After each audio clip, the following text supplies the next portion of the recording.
नमस्कार मंडळी, राम राम. बाई घराबाहेर गेली आणि परत आली तर तिला पसारा दिसणार नाही असं होणारच नाही.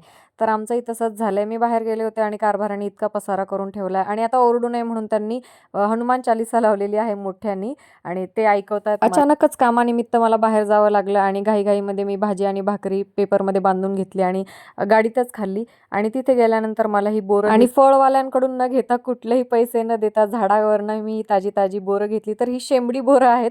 तुम्ही या बोरांना काय म्हणतात ते नक्कीच सांगा. येताना मी स्वामींसाठी फुलं घेऊन आले पूजेसाठी आणि आल्यानंतर बाबा सगळा पसारा आवरून घेतला. कारण आता काही झालं तरी आपल्याला दिवसभर घरात थांबायचं असतं आणि तो पसारा बघून आपली चिडचिड होत असते. तर मी सगळा पसारा काढला आणि आवरून घेतलं. नंतर संध्याकाळी आता हळदी कुंकू चालू झालेत. तर मी हळदी कुंकूला गेले होते. तर ते तिथे छानसं डेकोरेशन केलं होतं आणि सगळ्या बायका मस्त नटून थटून आल्या होत्या. तर तुमच्या घरात असे कोण नमुने आहेत जे पसारा करतात आणि गायब होतात ते कमेंटमध्ये नक्कीच सांगा. सबस्क्राईब करा, व्हिडिओ लाईक करा. टाटा.